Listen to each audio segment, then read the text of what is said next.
Good evening everyone, good evening सभी को। मेरी आवाज़ आप तक जा रही है बच्चों? आज हम लोग डिस्कस करेंगे आपके शिवाजी के प्रशासन को। ठीक है, कि शिवाजी का प्रशासन, ठीक है, तो शिवाजी के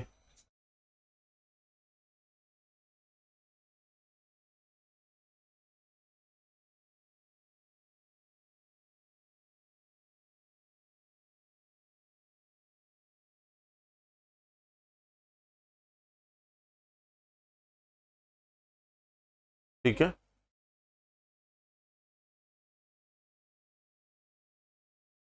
चलिए तो शुरू करते हैं।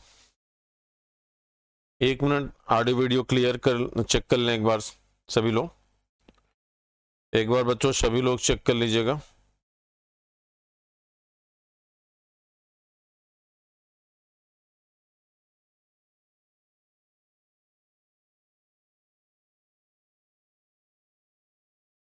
चलिए शुरू करते हैं।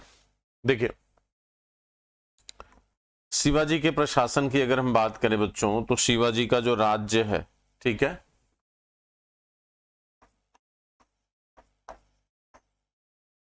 शिवाजी के या शिवाजी का प्रशासन, तो प्रशासन का संबंध किससे होगा? राज्य से होगा। तो शिवाजी का राज्य दो भागों में बटा था। एक बच्चों वह क्षेत्र जो विधिक रूप से शिवाजी के अधीन था, विधिक रूप से शिवाजी के अधीन, ठीक है। तो विधिक रूप से शिवाजी के अधीन जो क्षेत्र है उसे हम क्या कहते हैं? उसे स्वराज्य कहते हैं। उसे क्या कहा जाता है? स्वराज्य कहा जाता है। और दूसरा वह क्षेत्र जहां से शिवाजी चौथ और सरदेशमुखी वसूलते थे, वह क्षेत्र जहां से शिवाजी चौथ एवं सरदेशमुखी वसूलते थे, शिवाजी चौथ एवं सरदेशमुखी वसूलते थे, चौथ और सरदेशमुखी वसूलते थे, ठीक है। यानी वह क्षेत्र जहां से शिवाजी चौथ और सरदेशमुखी वसूलते थे, तो इसका मतलब शिवाजी के प्रशासन का जो संबंध है वो स्वराज्य क्षेत्र से है। प्रशासन जो आप पढ़ने चल रहे हैं, तो प्रशासन का संबंध जो है वो किस क्षेत्र से है? तो वह शिवाजी के बच्चों उस क्षेत्र से है जो शिवाजी के डायरेक्ट अधीन था, यानी शिवाजी के प्रत्यक्ष किसमें है? नियंत्रण में है, जिसे हम शिवाजी का क्या कहते हैं? शिवाजी का स्वराज्य क्षेत्र कहते हैं। इसे एक और नाम दिया गया था, इसी को हम मुल्क ए आदम भी कहते हैं। इसको जो है मुल्क ए आदम, यानी या तो स्वराज्य या तो मुल्क ए आदम, ठीक है, इसे हम मुल्क ए आदम भी कहते हैं। तो दो नाम जो है इस क्षेत्र के हैं, मुल्क ए आदम और शिवाजी।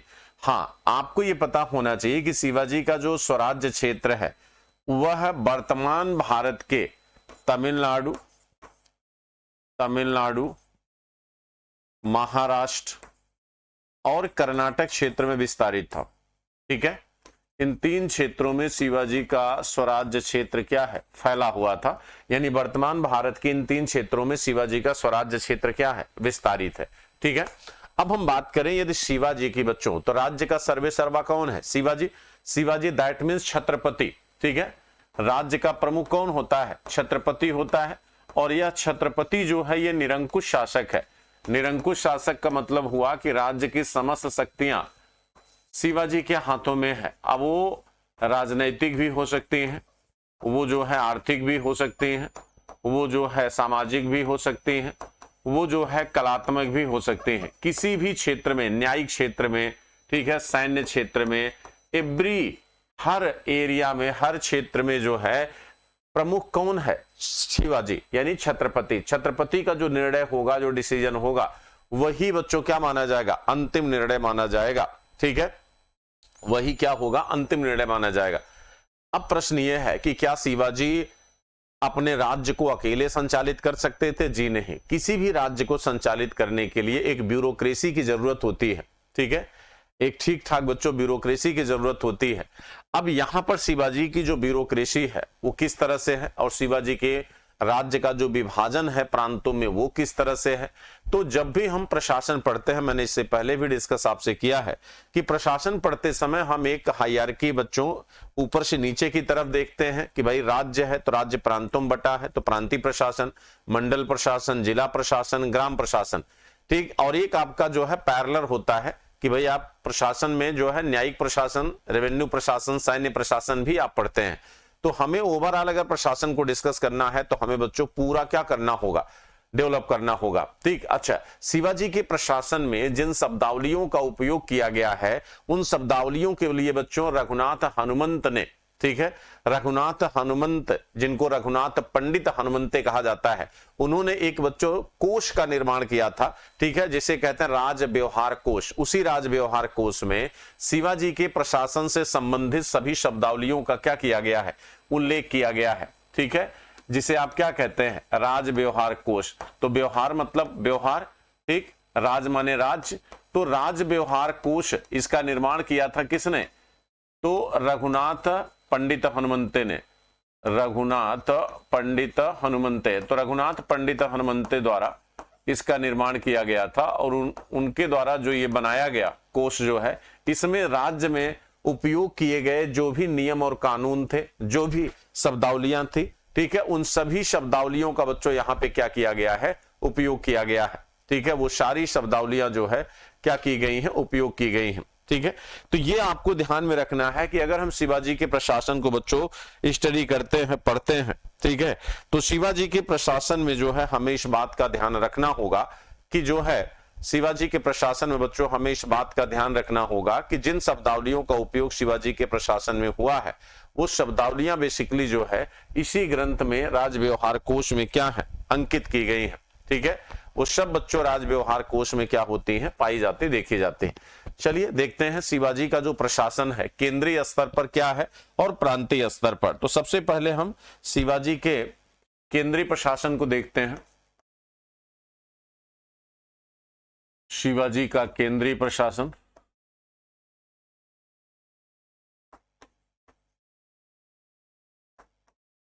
शिवाजी का केंद्रीय प्रशासन, ठीक है, शिवाजी का केंद्रीय प्रशासन। तो सबसे प्रमुख ऊपर कौन होता है, छत्रपति होता है, प्रमुख कौन है, छत्रपति, ठीक है। तो ये सर्वप्रमुख होता है, लेकिन इनकी सहायता के लिए एक बच्चों अष्टप्रधान होती है। ये क्या होती है, अष्टप्रधान, ठीक। तो अष्टप्रधान जो शिवाजी की है, यह अष्टप्रधान जो है ये वर्तमान सचिव की तरह है, ये वर्तमान सेक्रेटरीट की तरह या सेक्रेटरी की तरह है, वर्तमान सचिव की तरह है, यानी यह बच्चों सलाहकारी होती है। कैसा है, सलाहकारी है, ठीक। तो अष्टप्रधान में कुल कितने हैं, 8 अधिकारी हैं, ठीक है, टोटल कितने हैं, 8 अधिकारी हैं, लेकिन इनकी सलाह शिवाजी मानने के लिए बच्चों बाध्य नहीं है, ठीक है। इनकी सलाह को शिवाजी मानने के लिए क्या है, बाध्य नहीं है। तो इसका मतलब हुआ जैसे आज का जो जैसे आज बच्चों होते हैं ना सेक्रेटरी, फाइनेंस सेक्रेटरी हो गया, या जो है आपका डिफेंस सेक्रेटरी है, या कोई भी होम सेक्रेटरी है, तो ये क्या करते हैं, मंत्री को सलाह देते हैं। अब इनकी सलाह को मंत्री मानने के लिए बाध्य नहीं होता है, वो चाहे माने चाहे ना माने, वो इस बात के लिए क्या होता है, स्वतंत्र होता है, ठीक है।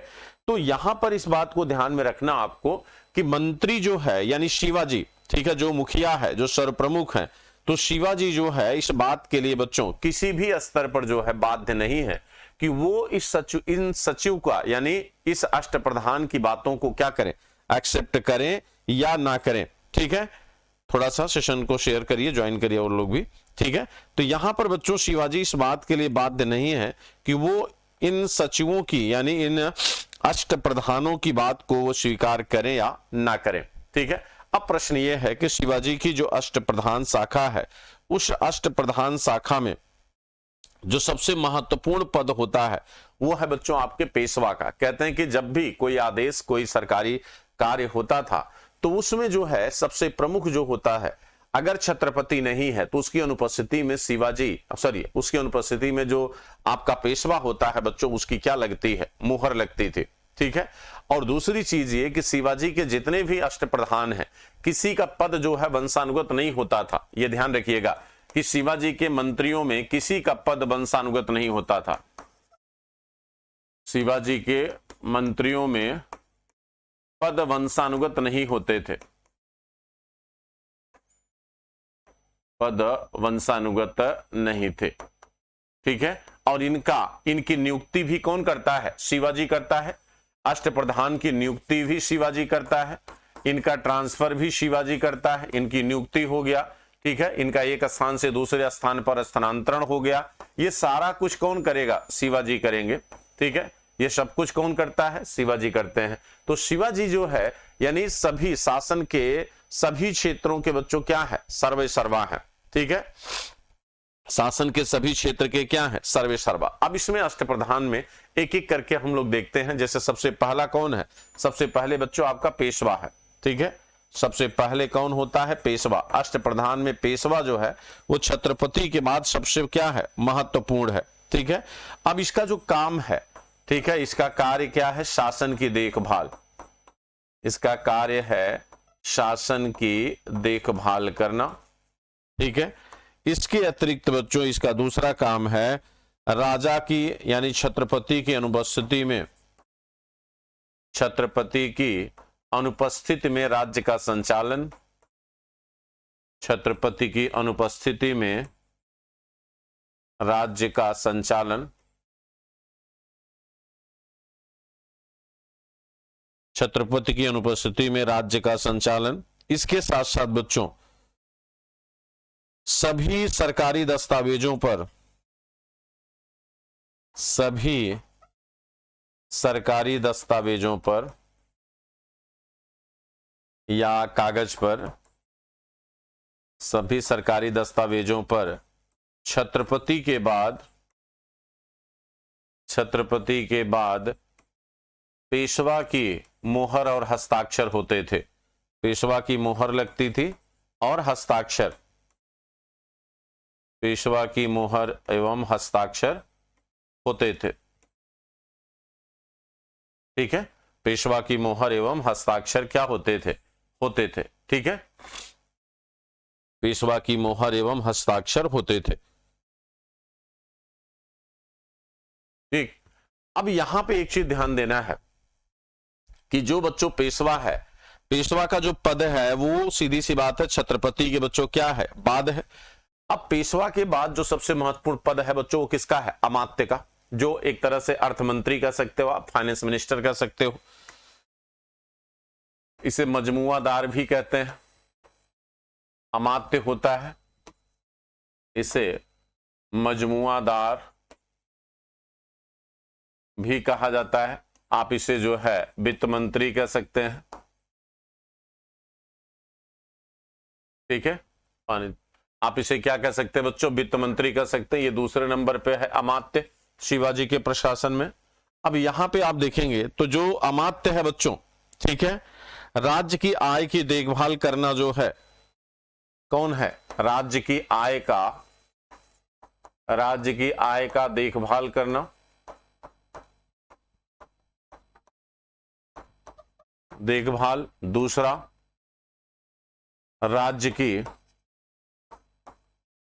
की आर्थिक स्थिति से राजा को परिचित कराना, राज्य की आर्थिक स्थिति से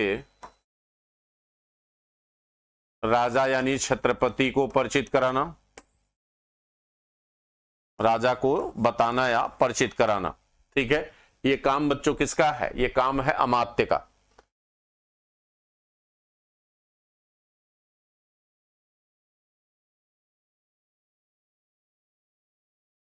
ये काम किसका है? अमात्य का।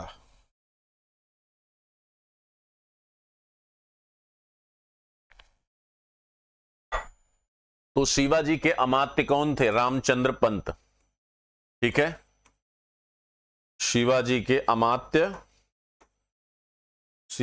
अमात्य बच्चों रामचंद्र पंत थे।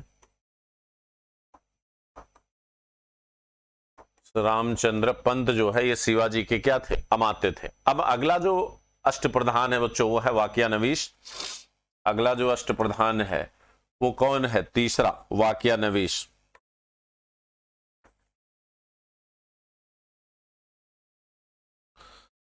ठीक है, वाक्यान्वेष बच्चों। अब आप जानते बच्चों, ये भी एक तरह का बच्चों क्या है? मंत्री है। ठीक है, और यह दरबारी लेखक के रूप में राजा के दैनिक कार्यों की क्या करता था? लेखा जोखा रखता था। ठीक है, ये क्या करता है? दरबारी लेखक के रूप में, दरबारी लेखक के रूप में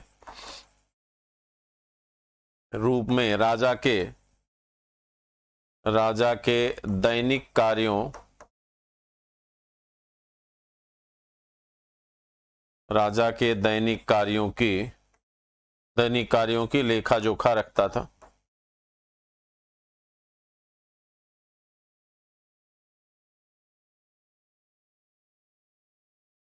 ठीक है, राजा के दैनिक कार्यों का लेखा जोखा रखता था। उसका नाम बच्चों क्या है? वाक्यान्वेष। ठीक है, उसका नाम क्या है? वाक्यान्वेष।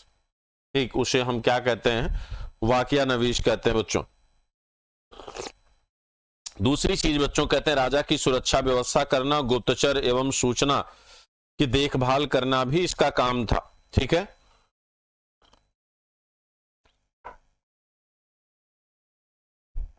अब आप एक तरह से, जैसे आज की डेट में मैं कहूं, वर्तमान में किस मंत्री से आप इसकी तुलना कर सकते हैं? तो आज के होम मिनिस्टर से बच्चों इसकी तुलना कर सकते हैं।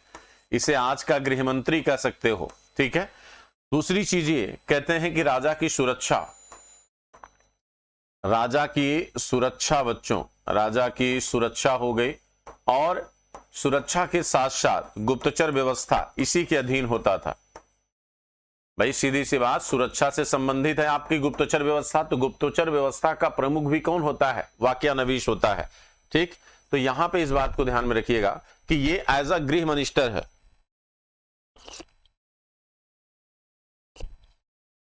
ठीक है, जैसे होम मिनिस्टर होता बच्चों।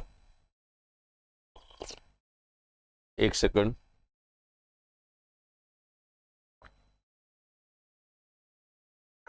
ठीक, अगला है बच्चों सुमंत, जिसे हम दबीर कहते हैं, जो आज का विदेश मंत्री है। चौथा है आपका सुमंत, इसी को दबीर कहा जाता है। ठीक, ये आज का विदेश मंत्री कह सकते हो आप इसे। आज का ये क्या है? विदेश मंत्री। ठीक है, आज का बच्चों ये विदेश मंत्री है।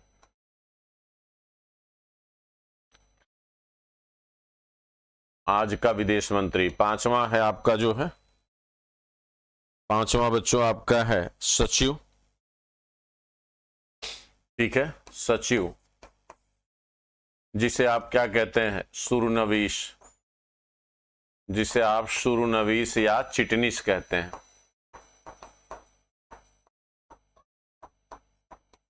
ठीक है, और ये बच्चों आपका क्या होता है? ये आपके सचिव जो होता है, ये एक तरह से जो है आपके पत्राचार विभाग का क्या है? प्रमुख है। पत्राचार विभाग का प्रमुख, पत्राचार विभाग का बच्चों ये क्या है? प्रमुख है। ठीक है, और सरकार, इसका काम जो है सरकारी दस्तावेजों को तैयार करना, सरकारी दस्तावेजों का तैयार करना,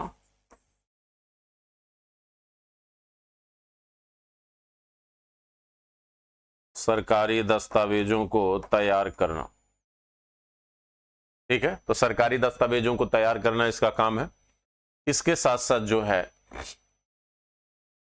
इसके साथ बच्चों कहते हैं कि एक तरह से सचिवालय का ये क्या है? प्रमुख है। सचिवालय प्रमुख आप कह सकते हैं इसे। ये क्या है? एक तरह से सचिवालय का प्रमुख है। ठीक, एक तरह से बच्चों ये क्या है? सचिवालय का प्रमुख है। इसके बाद आपका होता है सेनापति, जिसे आप क्या कहते हैं? सरेनौबत।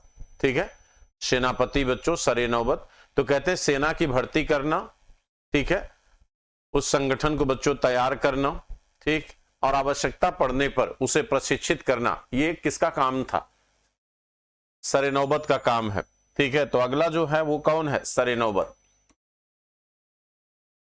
जो सेना प्रमुख होता है। सरे नौबत,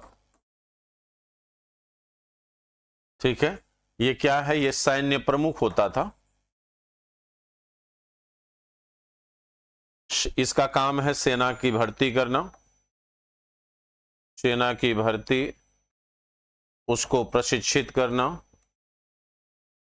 सेना की भर्ती प्रशिक्षण, ये सारा काम बच्चों किसका है, ये सारा काम सरे नौबत का है, ठीक है। तो सरे नौबत जो है ये सैन्य प्रमुख होता था। और इसके बाद बच्चों जो अगला है वो है आपका न्यायाधीश, ठीक है। हालांकि सबसे प्रमुख न्यायाधीश तो स्वयं छत्रपति होता था, लेकिन फिर भी एक मुख्य न्यायाधीश का पद बच्चों क्या किया गया था, बनाया गया था, ठीक है। एक मुख्य न्यायाधीश का पद बनाया गया था जो दीवानी और फौजदारी मुकदमों को क्या करता था, सुनता था।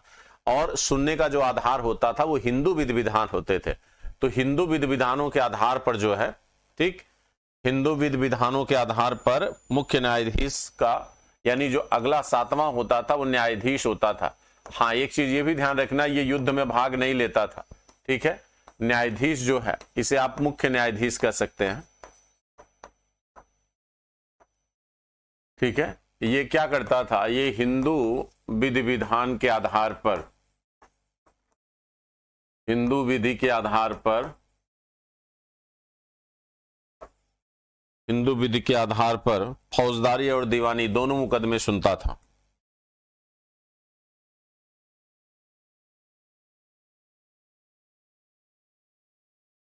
फौजदारी एवं दीवानी दोनों मुकदमे सुनता था।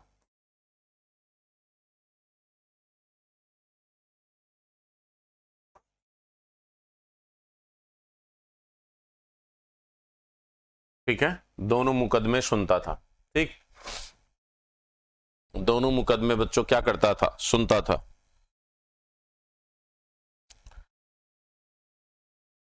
अब जो लास्ट है बच्चों वो है कौन, सद्र यानी पंडित राव। तो पंडित राव और आपका जो न्यायाधीश है ये दोनों युद्ध में भाग नहीं लेते थे, ठीक है। इस बात को ध्यान में रखना, पूछ सकता है, ठीक। तो अगला आपका है पंडित राव। पंडित राव को सद्र भी कहते हैं, धार्मिक मामलों के बारे में निर्णय कर, इसको सद्र भी कहा जाता है, ठीक। और ये दोनों जो है, ये दोनों बच्चों, ये दोनों युद्ध में भाग नहीं लेते थे, बाकी सभी युद्ध में भाग लेते थे, ये युद्ध में भाग नहीं लेते थे बच्चों, ठीक। अब एक चीज ध्यान रखना, पंडित राव का काम क्या है, पंडित राव का काम है राजा को धार्मिक मामलों में क्या करना, सलाह देना, ठीक। तो राजा को धार्मिक मामलों में सलाह देना इसका मुख्य काम है, राजा को धार्मिक मामलों में सलाह देना,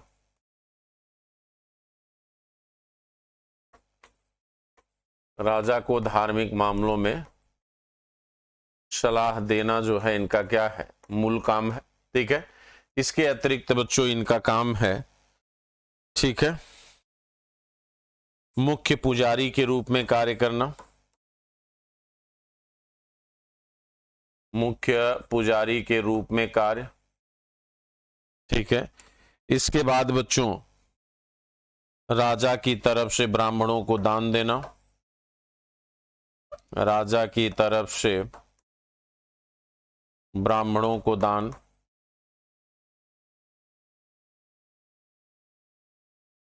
ठीक है। धार्मिक कार्यों का निर्धारण करना, धार्मिक कार्यों का निर्धारण,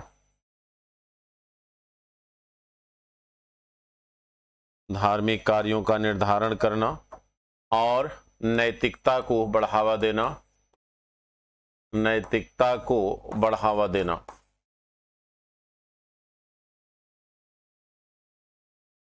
ठीक है। नैतिकता को बढ़ावा देना ये काम है किसका, ये काम है आपके राजा का,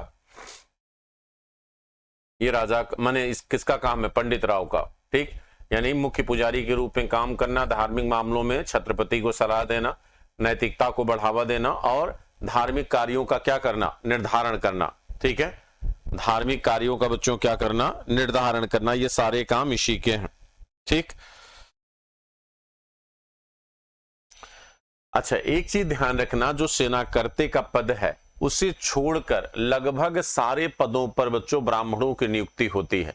अब सेनापति कहीं न कहीं एक सैन्य योग्यता वाला पद है, सैन्य योग्यता जो है वो किसी ब्राह्मण में ही हो ये सही नहीं है, ठीक है। तो वहां पर योग्यता को प्रमोट किया शिवाजी ने, और सेना के पति के पद पर जो है कोई भी नियुक्त हो सकता था, उसमें ये नहीं था कि ब्राह्मण ही नियुक्त होगा वहां पे, ठीक है। बाकी जो पद हैं अष्टप्रधान में, उन पदों पर जो है ब्राह्मणों की ही नियुक्ति होती थी। ये आपको ध्यान में रखना होगा कि शिवाजी ने जो विधान बनाया था उसमें जो है हर जगह उन्होंने योग्यता को बच्चों महत्व नहीं दिया, ठीक है। अच्छा, एक चीज ध्यान रखना, युद्ध में जैसे मैंने बता ही दिया कि भाई न्यायाधीश और पंडित राव को छोड़कर सभी जब जरूरत पड़ती थी तो युद्ध में पार्टिसिपेट करते थे, सभी युद्ध में भाग लेते थे, ठीक है। और दूसरी चीज ये बच्चों कहते हैं, जब विभागीय दायित्वों के निष्पादन के साथ साथ तीन जो मंत्री थे, उसमें पेशवा है, सचिव है, ठीक है, पेशवा, सचिव और वाक्यानवीश, ठीक है। ये जो तीन मंत्री हैं बच्चों, ठीक, ये सभी जो है अपने विभाग के अतिरिक्त अन्य प्रभार को भी क्या करते थे, देखते थे।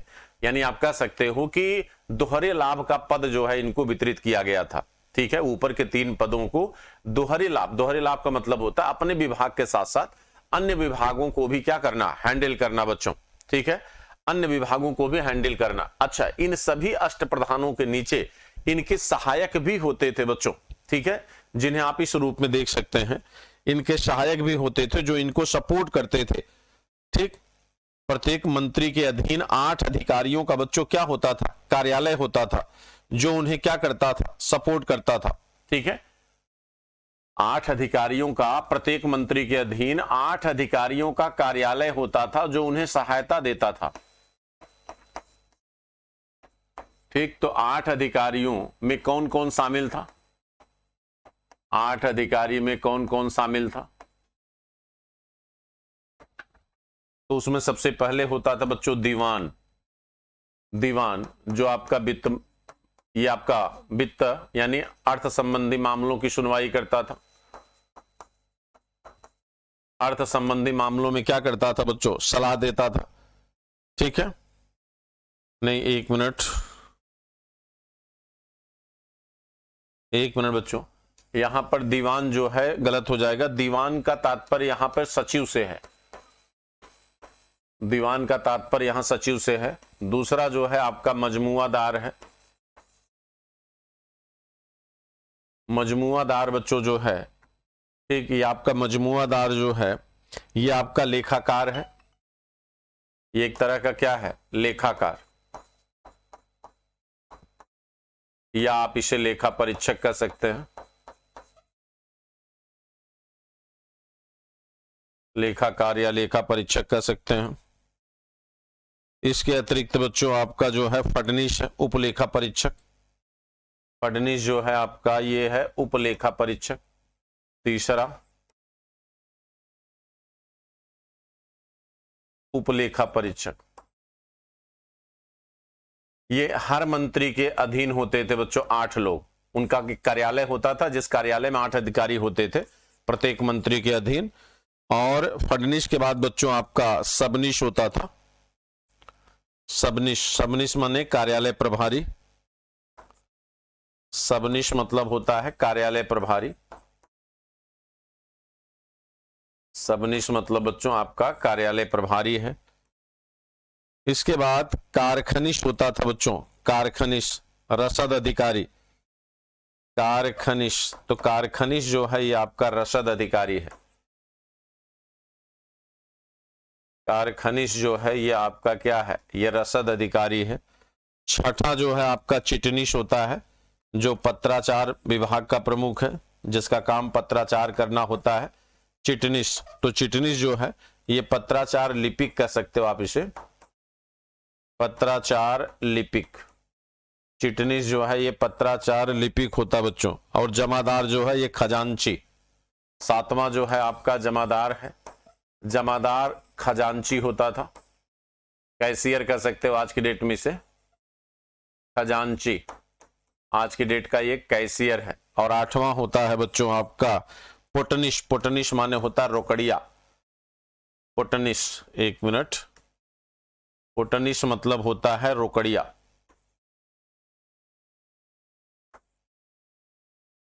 कोटनिस मतलब होता है बच्चों आपका रोकड़िया, ठीक है। तो ये आपके क्या है, ये आपके 8 अधिकारी हैं जो प्रत्येक मंत्री के कार्यालय के अधिकारी होते थे।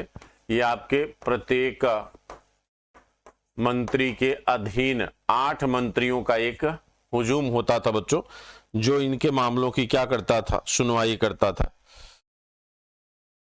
ठीक है।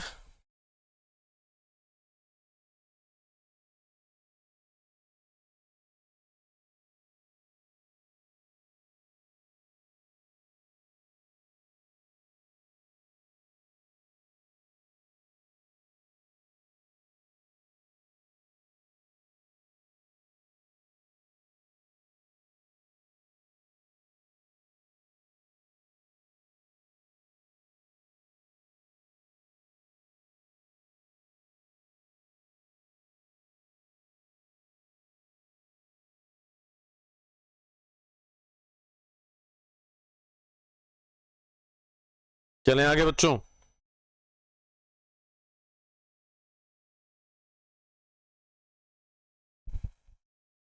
इसको नोट कर लीजिए सभी लोग।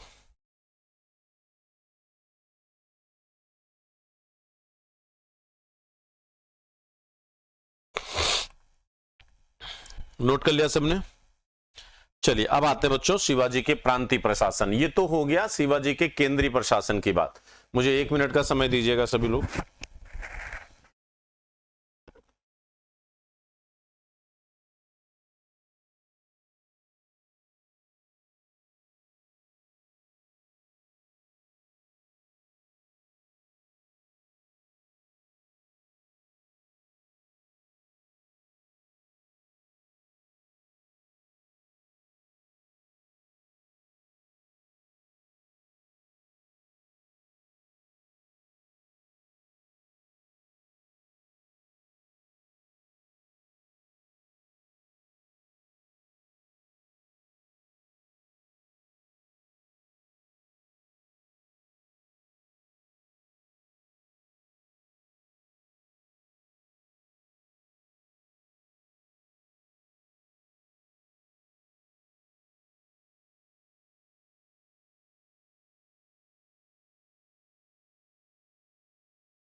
चलिए बच्चों देखते हैं शिवाजी के प्रांतीय प्रशासन का। तो शिवाजी ने अपने स्वराज्य को बच्चों 5 प्रांतों में क्या किया था, वितरित किया था, जिसे हम क्या कहते हैं, सरसूबा। ठीक, शिवाजी के प्रांतों राज्य का जो विभाजन है वो किसमें था, तो शिवाजी के प्रांत का राज्य का विभाजन जो है प्रांतों में था, जिसे सरसूबा कहा जाता है, और उसका मुखिया जो होता था वो सरसूबेदार होता था। तो चलिए देखते हैं कौन कौन से लोग जो है प्रांत बच्चों शिवाजी ने बनाए थे। ठीक है,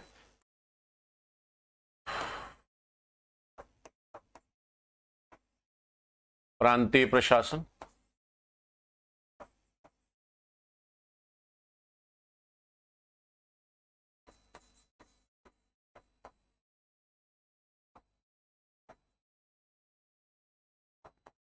शिवाजी द्वारा स्वराज्य का विभाजन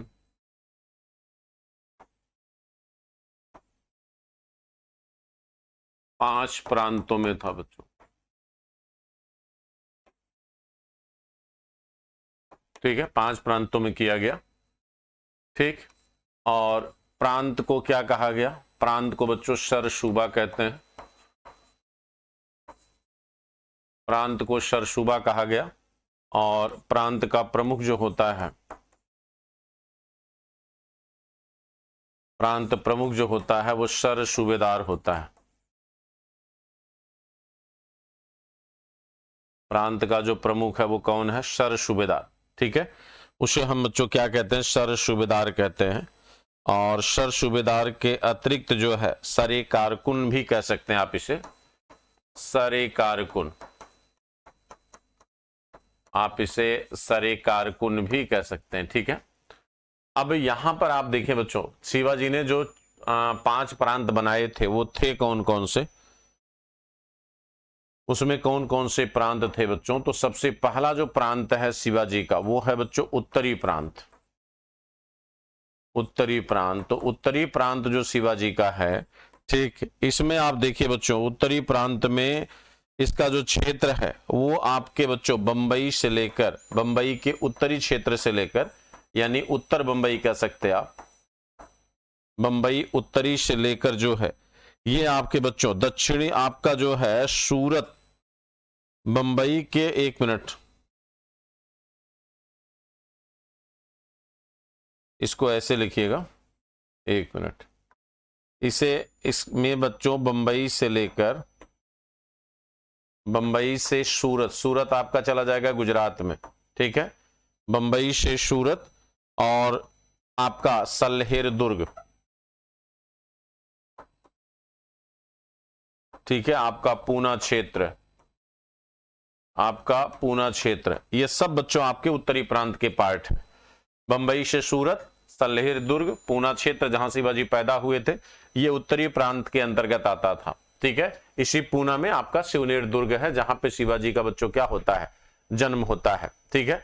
और यहाँ के प्रमुख हुआ करते थे मोरे त्रियंबक पिंगले बच्चों, ठीक है, मोरो त्रियंबक पिंगले, इस उत्तरी प्रांत के प्रमुख कौन थे? तो मोरो त्रियंबक पिंगले, मोरो त्रियंबक पिंगले, इसके प्रमुख आपके हैं मोरो त्रियंबक पिंगले। इसी तरह बच्चों इनका जो दक्षिणी प्रांत है, तो शिवाजी का जो दक्षिणी प्रांत है वो बच्चों कहां से कहां तक है? कोंकण प्रदेश, ठीक है, अन्नाजी दत्तो इसके क्या है, मुखिया है। तो दक्षिणी प्रांत में शिवाजी का कोंकण प्रदेश था, दक्षिणी प्रांत में। दूसरा जो है दक्षिणी प्रांत है, ठीक, तो दक्षिणी प्रांत बच्चों अन्नाजी दत्तो के हाथ में था।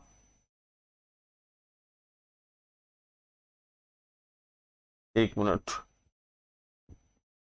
दक्षिणी प्रांत जो है ये आपका दक्षिणी कोंकण क्षेत्र है,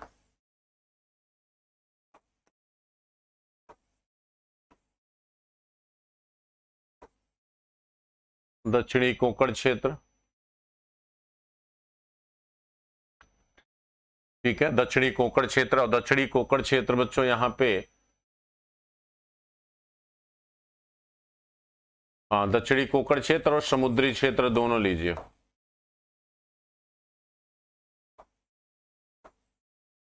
समुद्री क्षेत्र, ठीक, समुद्री क्षेत्र हो गया। और इसका प्रमुख कौन है? अन्नाजी दत्तो,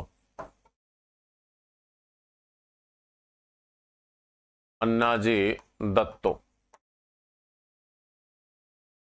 ठीक है।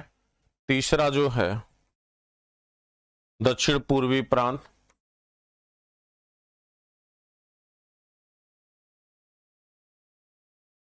दक्षिण पूर्वी प्रांत में बच्चों सतारा, सांगली, कोल्हापुर, सतारा, सांगली, कोल्हापुर, ये शामिल है। और इसका प्रमुख कौन है? दत्तोजी पंत,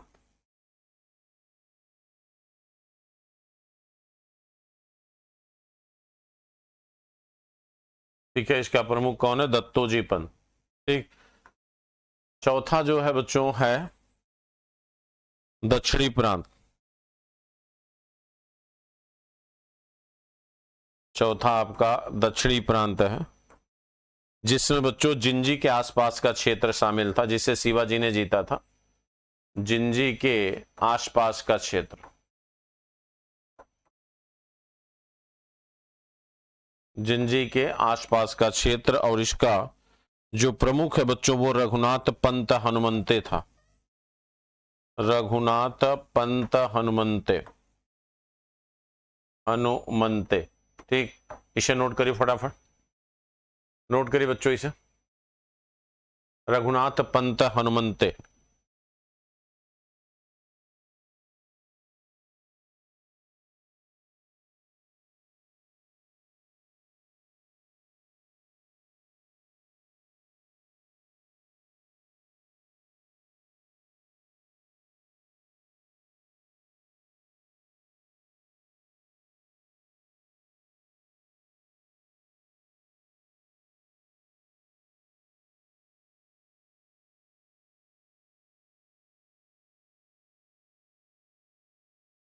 नोट कर लिया सभी ने? तो ये बच्चों 4 प्रांतों में शिवाजी का राज्य क्या है, यहां पे मैंने 5 लिख दिया था, इसको 4 कर लीजिएगा। ठीक है, 4 प्रांतों में शिवाजी का जो राज्य है, जिसे शिवाजी स्वराज्य कहते थे, वो क्या था, डिवाइड था। ठीक, अब देखिए प्रांतों के नीचे जो अगली प्रशासनिक इकाई थी बच्चों, वो क्या थी, कहते हैं कि प्रांत जो है महालों में बटे हुए थे। प्रांत बच्चों किसमें बटे थे, महाल। जैसे हमारे यहाँ प्रांत के नीचे क्या होता है, मंडल होता है, वैसे शिवाजी के राज्य में प्रांत के नीचे क्या होते थे, महाल।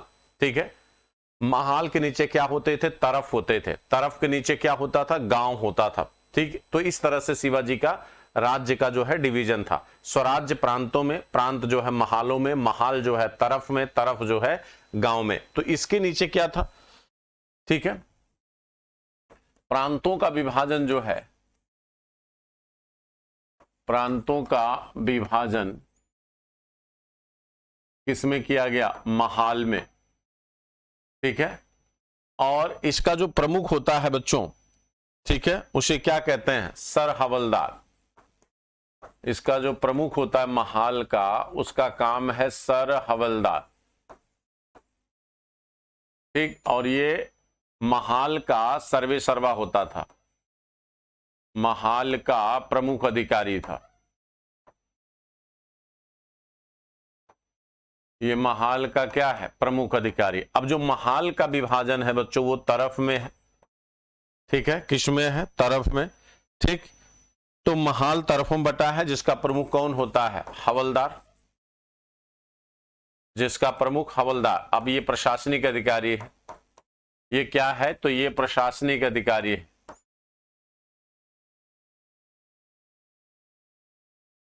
ये आपका प्रशासनिक अधिकारी है, तरफ का जो डिवीजन है।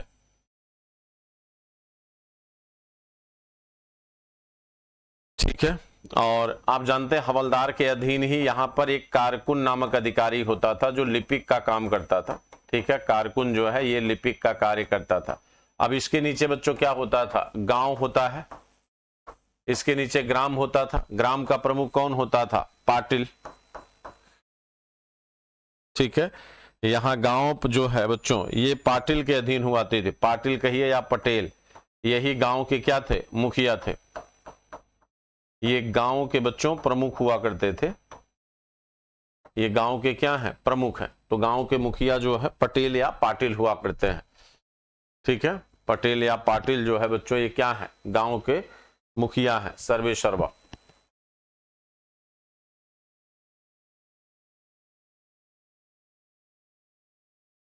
तो ये तो हमने अभी आपको जो बताया, ये आपका बच्चों एक तरह से जो है ऊपर से नीचे की तरफ का प्रशासन था। ठीक, ऊपर से नीचे की तरफ का प्रशासन था। अब इसके अतिरिक्त शिवाजी की जो न्याय व्यवस्था है, जो न्याय प्रशासन है, राजस्व प्रशासन है, ठीक है, दंड यानी सैन्य प्रशासन है, उसे भी थोड़ा सा देखना होगा। ठीक, तो इसको नोट करिए फटाफट, फिर आगे बढ़ते हैं बच्चों।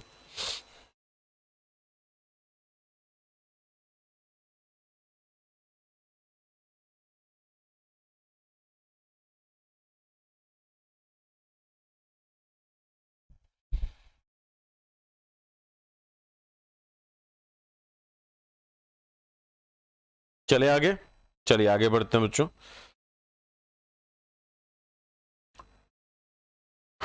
चलिए शिवाजी की भू राजस्व व्यवस्था देखते हैं।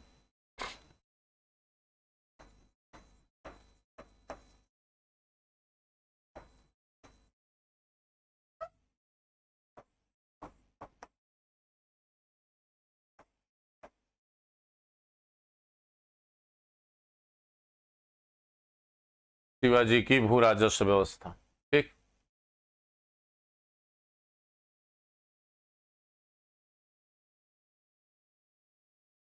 देखिए शिवाजी की भू राजस्व व्यवस्था जो है,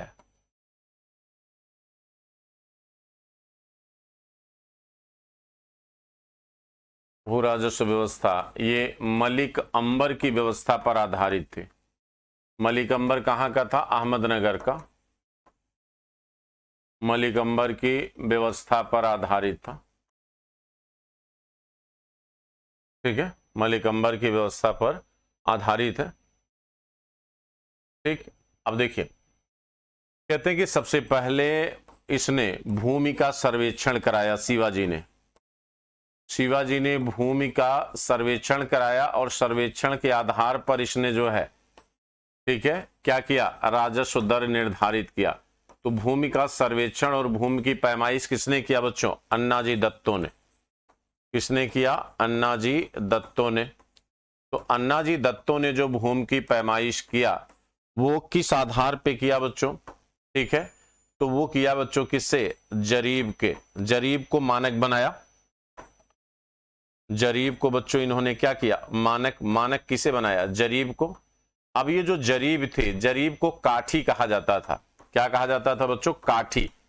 ठीक है, ये एक लकड़ी का डंडा था, काठी कहते थे इसको। इसी काठी से भूमि को क्या किया गया? मापा गया। यानी यहां जरीब के रूप में जो है काठी का उपयोग किया गया बच्चों अन्नाजी दत्तो के द्वारा। जो 5 हाथ 5 मूठ, यानी ये हाथ हो गया, ठीक, और 5 मूठ उसमें जोड़ दीजिए, ठीक है, तो ये आपकी 5 हाथ और 5 मूठ की होती थी। 5 हाथ 5 मूठ, 5 हाथ 5 मूठ की बच्चों क्या होती थी? एक जरीब होती थी। ठीक है, अब यहां पर जो है कहते हैं कि 20 काठी लंबी और 20 काठी चौड़ी, यानी एक काठी जो है कितने की होती है? 5 हाथ 5 मूठ की होती है। ठीक, अब 20 काठी, तो 20 काठी लंबी, यानी 20 काठी लंबाई हो गुड़े 20 काठी चौड़ाई हो, ठीक है, तो इसे क्या कहा जाएगा? 1 बीघा। इसे क्या कहेंगे? 1 बीघा कहेंगे। यानी 20 काठी, एक काठी कितने की है? 5 हाथ 5 मूठ की, और 20 काठी लंबा और 20 काठी चौड़ा क्षेत्र जो होगा उसे हम क्या कहेंगे? 1 बीघा कहेंगे। ठीक, अब इसके बाद बच्चों कहते हैं कि शिवाजी के समय, ठीक है, ये तो भूमि की माप की इकाई रही, ठीक, 120 बीघा। अब देखिए भाई, 20 काठी चौड़ा 20 काठी लंबा 1 बीघा कहलाएगा, और 120 बीघा बराबर 1 चांवर होता है। 120 बीघा बराबर 1 चांवर। तो चांवर जो है शिवाजी के समय भूमि माप की सबसे बड़ी क्या थी? इकाई थी।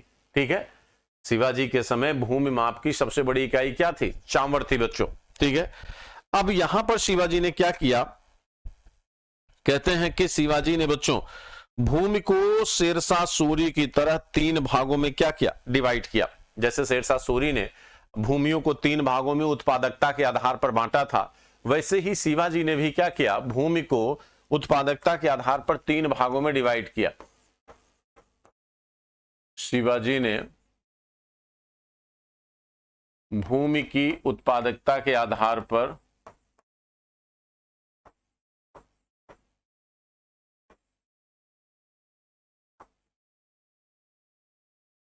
उत्पादकता के आधार पर 3 भागों में बांटा।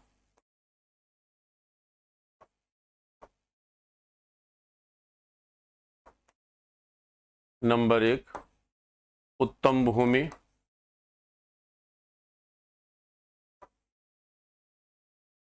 नंबर 2 मध्यम भूमि, नंबर 3 निम्न भूमि। ठीक है, उत्तम मध्यम और निम्न भूमि। ठीक, उत्तम मध्यम और निम्न भूमि।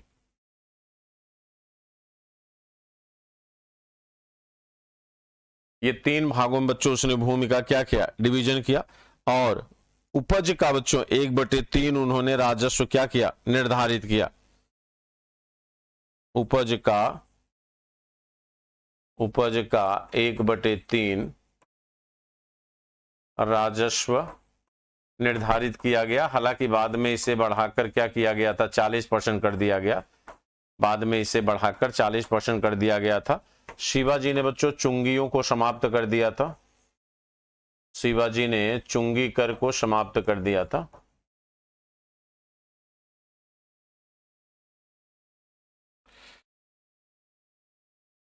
ठीक है, शिवाजी ने चुंगी कर समाप्त कर दिया था।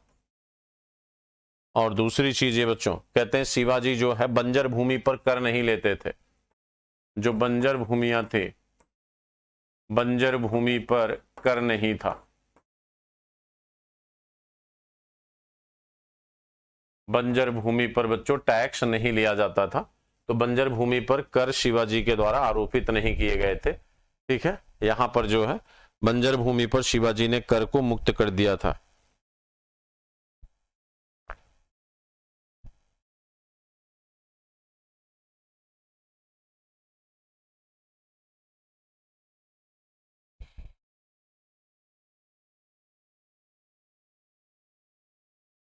ठीक, चले आगे। अब देखिए, जो राजस्व वसूला जाता था बच्चों, वो अनाज और नगद दोनों रूपों में होता था। ठीक है, अनाज और नगद दोनों रूपों में होता था। एक चीज ध्यान रखिएगा, शिवाजी भी बच्चों, हालांकि शिवाजी प्रयास किए थे कि जमींदार कमजोर हो जाएं, लेकिन सच्चाई यह है कि शिवाजी भी जमींदारी को पूरी तरह समाप्त नहीं कर पाए थे।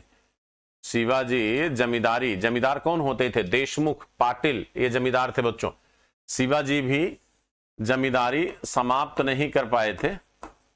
और दूसरी चीज बच्चों, कहते हैं कि अधिकारियों को वेतन के बदले जो भूमि देने की परंपरा थी, जिसे मुकासा कहते हैं, वो भी खत्म नहीं हुआ था, वो भी चल रहा था। ठीक है, तो जमींदारी प्रथा समाप्त नहीं कर पाए थे।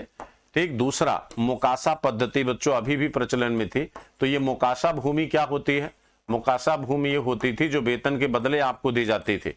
ठीक है, और सरंजामी भूमि वो होती थी जो युद्ध में लड़े हुए या युद्ध में वीरगति को प्राप्त जो व्यक्ति होता है उसके बदले जो भूमि दी जाती थी उसे सरंजामी। मुकासा भूमि जो वेतन के बदले दी जाए। ठीक है, ये वेतन के बदले आपको दी जाती थी। ठीक है, इसे हम कहते हैं वेतन के बदले ये आपको बच्चों भूमि दी गई। ठीक, अब दूसरी चीज बच्चों, आय का दूसरा साधन क्या है? चौथ और सरदेशमुखी। ठीक है, आय का दूसरा साधन क्या है? चौथ और सरदेशमुखी। अब आय के दूसरे साधन में जो चौथ है, ठीक है, ये उपज का 1/4 होता है। ठीक है, उपज का 1/4 यानी 25%। ठीक, और ये शिवाजी बाहरी क्षेत्रों से बच्चों वसूलते थे। बाहरी क्षेत्र से सुरक्षा के बदले वसूलते थे। तो जैसे मान लीजिए जो शिवाजी के पड़ोसी क्षेत्र थे, जब वो उनकी फसलें बच्चों पक जाती थी तो शिवाजी अटैक करके लूट के चले आते थे। तो उन लोगों ने कहा भाई कि आप लूटा मत करिए, बल्कि हम क्या करेंगे, अपने उत्पादन का एक हिस्सा आपको ऑलरेडी दे दिया करेंगे, तो आप हमें लूटा मत करिए। तो शिवाजी ने कहा चलो भाई ठीक है, 25% हमें दे दो। चौथ होती थी। ठीक, अब यहां पर दूसरा जो है वो सरदेशमुखी है, जो 10% लेते थे शिवाजी। तो सरदेशमुखी जो है सबसे बड़ा सरदेशमुख होने के कारण लेते थे। शिवाजी ये मानते थे कि भाई मैं सबसे बड़ा सरदेशमुख हूं, ठीक है आपका, इसलिए आप हमें क्या करिए, 10% जो है वो सरदेशमुखी अदा करिए। ठीक है, 10% हमें क्या करिए, सरदेशमुखी बच्चों अदा करिए। तो शिवाजी सबसे बड़ा सरदेशमुख होने के कारण 10% जो है सरदेशमुखी वसूल करते थे। ठीक भाई, महाराष्ट्र में शिवाजी पुश्तैनी सरदेशमुख थे। ठीक है, तो शिवाजी सरदेशमुख वसूलना अपना कानूनी अधिकार मानते थे। ये अपना कानूनी अधिकार मानते थे क्योंकि वो सबसे बड़े सरदेशमुख थे। ठीक है, अब इसके अतिरिक्त जो है राज्य की आय में बच्चों आप देखेंगे तो राज्य की आय में जो है अन्य कोई आपको महत्वपूर्ण वो दिखाई नहीं देगा, केवल लूट का जो माल है वही राज्य की आय का एक बड़ा रिसोर्स आपको देखेगा। ठीक है, बाकी आपको शिवाजी के राज्य की आय में और कोई साधन या संसाधन हमें दिखाई नहीं देता है। ठीक है, अब बाकी रह गया बच्चों अभी 2 प्रशासन आपका रह जा रहा है, तो एक क्लास इस पे हमें और लेना पड़ेगा, जिसमें शिवाजी की सैन्य व्यवस्था, उनकी धार्मिक नीति और उनका एक तरह से सैन्य व्यवस्था भी छूट गया है और न्याय व्यवस्था, सैन्य व्यवस्था, न्याय व्यवस्था और शिवाजी की धार्मिक नीति, इस पर एक क्लास लेंगे तब जाके ये बच्चों फिनिश हो जाएगा। ठीक है, चलिए तो आज यहाँ तक, कल हम लोग फिर मिलते हैं। ठीक, कल संडे है, कल लंबी क्लास आपकी रखते हैं।